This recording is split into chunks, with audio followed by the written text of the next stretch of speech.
Nkuru nziza hamwe na Equity Bank. Ese wari uzi ko Equity Bank ishobora kuba yaguha miliyoni imwe y'amanyarwanda ukoresheje telefone yawe? Hari abantu benshi cyane batazi yuko ukoresheje telefone yawe muri Equity Bank bashobora kuba bakuguriza miliyoni imwe y'amanyarwanda. Reka turebere hamwe, turebe uko ibi byose bikorwa, turebe akantu ku kandi, turebe inzira ku yindi uburyo ushobora kuba wagurizwa miliyoni imwe y'amanyarwanda hamwe na Equity Bank.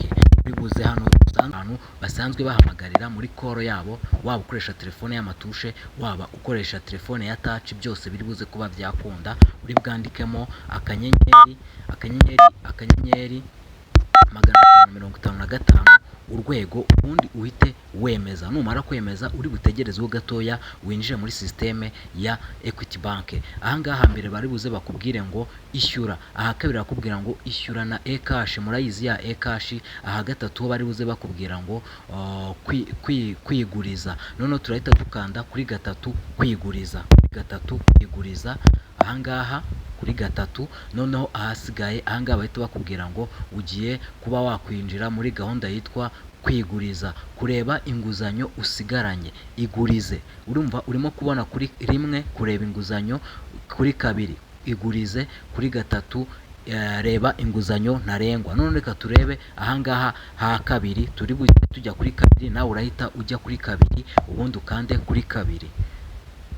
Okay, numara kuba wagera kuri no kabiri, rero ikintu uri buhite uba warebaho, urahita ureba nanone kuri rimwe, urakanda kuri rimwe, ukanda kuri rimwe. Numara gukanda kuri rimwe uri butegerezeho gatoya. Ahangaha ni mu nzira yo kuba wahabwa inguzanyo na Equity Bank. Ahangaha urabona ko bahita bakwereka ngo hitamo inguzanyo ushaka gusaba oni. Ahangaha reka dushyiremo rimwe, nawe urahita ushyiramo rimwe. Ariko se cyangwa nawe iyo wageze muri no systeme ujyamo ukaba wareba ibintu byose birimo, ukagenda ugacengera. Ahangaha bakahita kuvuga ngo umunyamuryango mwiza.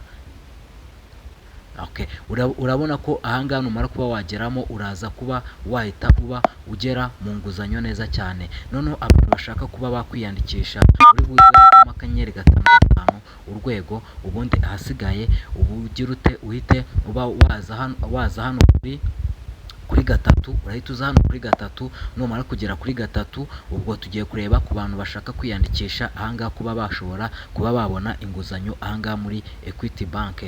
Noneho uri buhite uza hano, uzaho hano, urahita ukandamo rimwe,